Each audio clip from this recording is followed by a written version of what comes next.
કેમ છો વિદ્યાર્થી મિત્રો? આજે આપણે ધોરણ 10 ની અંદર દાખલા નંબર 4 આંકડાશાસ્ત્રના 13.1 ની આપણે દાખલા નંબર 4 જોઈશું. આપણે અગાઉના 3 દાખલા આપણે અગાઉના વિડિયોની અંદર આપણે અપલોડ કરી દીધા છે, તો આપણે જોઈશું દાખલા નંબર 4. હવે અત્યાર સુધીના દાખલા આપણે જોયા તેની અંદર આપણે એક જ રીત કરી હતી ધારેલ મધ્યકની, પણ આ દાખલાની અંદર આપણે કંઈક અલગ કરીએ. તેની અંદર આપણે કરીશું પદ વિચલનની રીત. હવે પદ વિચલનની રીત ક્યારે થાય એ પણ તમને સમજાવી દઉં. બધા દાખલાની અંદર પદ વિચલનની રીતે દાખલો ગણી શકાશે નહીં. તો એના માટે આપણે શું કરવાનું, જોઈ લેવાનું કે આપણી આવૃત્તિ આપણા આ જે વર્ગ છે એ સતત છે કે નહીં. તો અહીંયા 65 થી 68 68 થી 71 તો સતત કહેવાય, બરાબર. તો આ રીતની અંદર આપણે પદ વિચલનની રીતે દાખલો ગણીશું. તો આપણે ચાલુ કરીએ. પહેલા અહીંયા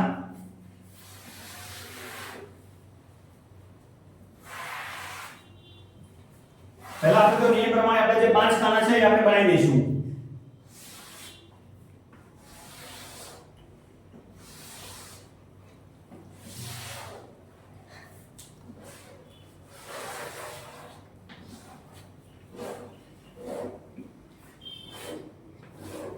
ચલો હવે પહેલા આપણે શું કરીશું ધ્યાન રાખજો કે જે આપણે લખવાનું આપણે લખી દઈએ. તો પહેલા આને કહેવાશે આપણે વર્ગ, પછી અહીંયા આવશે આવૃત્તિ,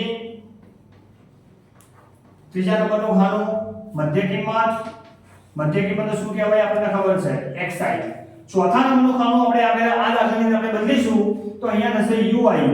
તો ui બરાબર આપણું સૂત્ર શું થશે અહીંયા xi - a ભાગ્યા h, અને અહીંયા થશે fi ui. આ આપણી રીત બદલાઈ ગઈ. આ રીત આપણે થઈ જશે હવે પદ વિચલનની રીતે. ચલો દાખલો કરવાની શરૂઆત કરીએ. તો આપણે લખીએ પહેલા 65 થી 68, પછી 68 થી 71, 71 થી 74, 74 થી 77, 74 થી 77, 77 થી 80, 80 થી 83 અને 83 થી 86. એના પછી આપણે આવૃત્તિ લખી દઈએ 2 4 3 8 7 4 અને 2. તો વિદ્યાર્થી મિત્રો, હવે આપણે આગળના જે દાખલાની અંદર આપણે મધ્ય કિંમત શોધી એ આપણે બધાને ખબર જ છે. તો આપણે એ જ પ્રમાણે આપણે મધ્ય કિંમત શોધી કાઢવાની. શું કરીશું, અહીંયા 65 અને 68 એ બંનેનો સરવાળો ભાગ્યા 2. તો કરો 65 અને 68 એનો સરવાળો થશે 133. 133 ભાગ્યા 2 આપણે કરીશું એટલે આપણને અહીંયા મળશે કે 66.5. 66.5. હવે મેં તમને એવું શીખવાડ્યું સહેલી રીતે કે આપણે બધાનો અહીંયા સરવાળો કરવા જઈશું નહીં, નહીં તો આપણો સમય બગડશે. તો એના માટે આપણે શું કરીશું, તો અહીંયા આપણે જોઈ લો કે બંને વચ્ચેનો ડિફરન્સ કેટલો છે, 3 નો. તો અહીંયા આપણે 3 ઉમેરી દઈશું. તો અહીંયા થશે 69.5. એના પછી આવશે અહીંયા 72.5, પછી 75.5, પછી 78.5, પછી આવશે અહીંયા 81.5 અને છેલ્લે 84.5. હવે આપણે કરવાનું શું, આપણે એ ધારીશું. તો એ ધારવા માટે મેં તમને એકદમ સહેલી રીતે બતાવી દીધી કે સંખ્યા ગણી નાખો મધ્ય કિંમતની 1 2 3 4 5 6 અને 7.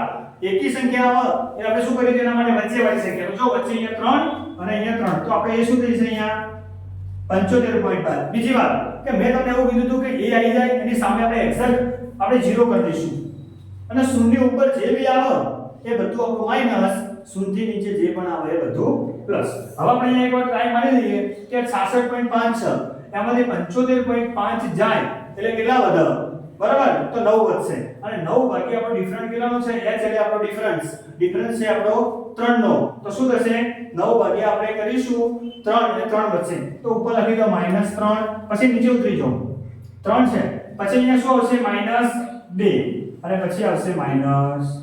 એવી રીતે નીચે લઈએ તો અહીંયા 1, અહીંયા 2 અને અહીંયા 3. હવે તમે એમ પૂછો સર 1 2 3 કેવી રીતે આયા, તો હું તમને એકવાર સમજાવી દઉં કે અહીંયા 75 છે, અહીંયા 78 છે. તો 78 માંથી 75 એટલે 3 વધશે, અને અહીંયા લખીને xi - a એ 3 આયા, અને નીચે આપણે h પણ 3 છે એટલે 3 ભાગ્યા 3 એટલે જવાબ શું આવ્યો 1. એવી રીતે 2 આવે, પછી 3. છેલ્લા નંબરનું ખાનું આપણે એવું કીધું હતું કે ધારેલ મધ્યકની અંદર di હતો, તો આ બંનેનો આપણે ગુણાકાર કરી દો. અહીંયા આપણે ui છે તો આપણે ui ને આનો ગુણાકાર કરશું. ચલો 3 દુ 6, 4 દુ 8, 3 એકા 3 આ તો આપણો શૂન્ય થઈ જાય પછી 7 એકા 7 4 દુ 8 2 તરી 6 ચલો નિયમ પ્રમાણે આપણે શું કરીશું પ્લસનો સરવાળો અલગ કરીશું માઈનસનો સરવાળો અલગ કરીશું તો આપણે આનો સરવાળો કરી દઈએ તો 8 નો 14 14 3 17 પણ કેવા 17 માઈનસ એવી રીતે આપણે અહીંયા કરીએ કે 8 ને 7 15 15 ને 6 21 બરાબર આ હું એટલા માટે કહું કે તમને લોકોને સમજણ પડે કે આપણે શું કર્યું દાખલાની અંદર સહેલું પડે એટલા માટે હવે જોઈએ મોટી સંખ્યા 21 છે કે મોટી સંખ્યા 17 તો તમે કહેશો સર 17 મોટી સોરી સર 21 મોટી સંખ્યા તો આપણે શું કરીશું મોટામાંથી નાનું બાદ કરીશું અને મોટાનું નિશાન તો 21 માંથી 17 જશે તો શું આવશે અહીંયા કે સિગ્મા fi ui બરાબર કેટલા આવશે 21 સાથે જાય તો 4 એવી રીતે આનો સરવાળો કરી દઈશું તો આનો સરવાળો થશે જોઈ લઈએ આપણે કે 4 ને 6 6 3 9 9 9 ને 8 9 ને 8 થશે 17 17 ને 7 17 ને 7 આપણે ભરો 17 17 ને 4 21 21 ને 2 23 23 ને 7 30 તો અહીંયા આપણે લખી દઈએ કે સિગ્મા fi બરાબર 30 હવે આટલું થઈ ગયું તો આપણે સૂત્ર તો આપણને આવડે છે તો આપણે અહીંયા સૂત્ર લખી દઈએ કે x બાર બરાબર a સિગ્મા fi ui ભાગ્યા સિગ્મા fi ગુણ્યા h देखो विद्यार्थी मित्रों અહીંયા આપણું સૂત્ર ચેન્જ થયું તમે કહો સર અહીંયા ui બદલાના અને અહીંયા h વધારવામાં આવ્યું કેમ કે આપણે રીત આપણી ચેન્જ કરી છે ચલો કિંમત મૂકી દઈએ અહીંયા આપણો a કેટલો હતો તો કહેશો તમે કહેશો 75.5 તો લખી દો અહીંયા 75.5 વત્તા સિગ્મા fi ui કેટલો આવ્યો આપણી જોડે 4 તો લખો અહીંયા 4 ભાગ્યા 30 ગુણ્યા ચલો આપણો ડિફરન્સ કેટલાનો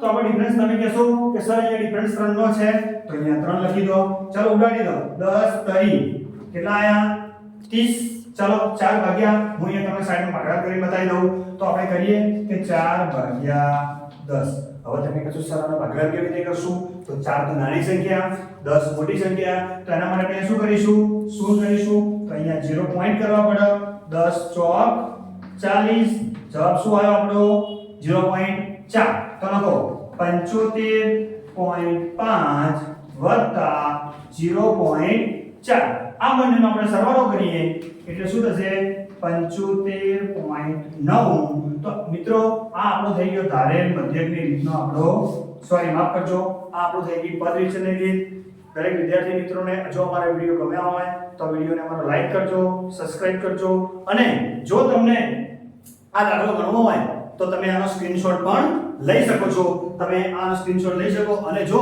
કદાચ તમને અમારું ટીચિંગ અમારા વિડિયો પસંદ આવતા હોય તો અમારું ટ્યુશન તમારે કરવું હોય તો ભૈરવ રોડ અને શિવમ પાર્ક સોસાયટીની અંદર અમારું ટ્યુશન ક્લાસીસ ચાલે છે થેન્ક યુ